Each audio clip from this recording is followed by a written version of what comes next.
The craters and mountains of our moon bear the names of giants of science, figures like Archimedes, Kepler, and Copernicus. There is also a crater honoring someone called Jack Parsons. There are some who would rather he had been forgotten. Perhaps that's why his crater is on the dark side of the moon.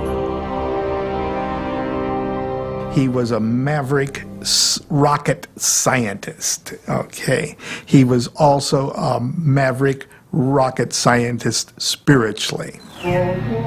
This father of American rocketry was also an occultist, devoted to a path still widely misunderstood and feared.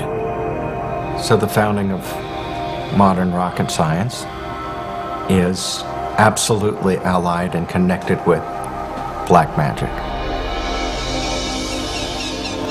Only its detractors would call it black magic. For Parsons, this was his spiritual path, as it is for its initiates today. His scientific legacy continues. So does the puzzle of his death. On June 17, 1952, at 5:08 in the evening, a powerful explosion shook tranquil Pasadena, California, and so ended the life of 38-year-old Jack Parsons. Okay, now this guy, who was at Cal Poly Tech, right? This guy, Jack Parsons, was openly a devil worshiper. He developed the fuel that enabled us to penetrate the stratosphere. In his diary that he himself wrote, he had a dream. This is 1948. He had a dream where he saw somebody that he calls Belial Dajjal. And he tells him, "You are helping me." Okay, I'm not making this up. You think I'm making this up? You know, but the technology, if you study where all this technology comes from, okay, read about the magic and the Enlightenment period. All these scientists were magicians. They were all into black magic. You read about Francis Bacon. I just read a biography of Francis Bacon called Knowledge is Power, Magic and the Creation of Modern Science. Francis Bacon was reading all these magical books. 2001: A Space Odyssey. Arthur C. Clarke, great technologist. He actually has most of the patents that enabled the satellites, right?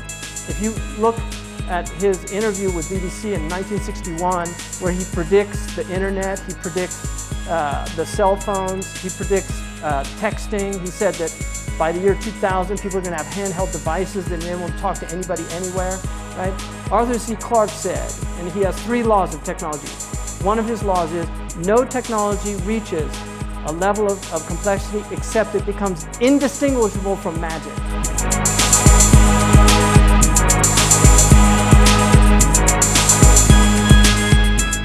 When Alan Dulles brought in all the Nazi scientists and so forth, they went to 2 places. They went to CIA and they went to the National Aeronautics and Space Administration, which in our world we call it not a space agency.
what was going through your mind? How amazed were you to see your roadster up there with Starman just cruising along with the Blue Planet? And how long will we be getting live views, do you think, from the car?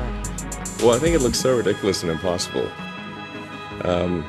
And you can tell it's real because it looks so fake, honestly. Like, we'd have way better CGI if it was fake.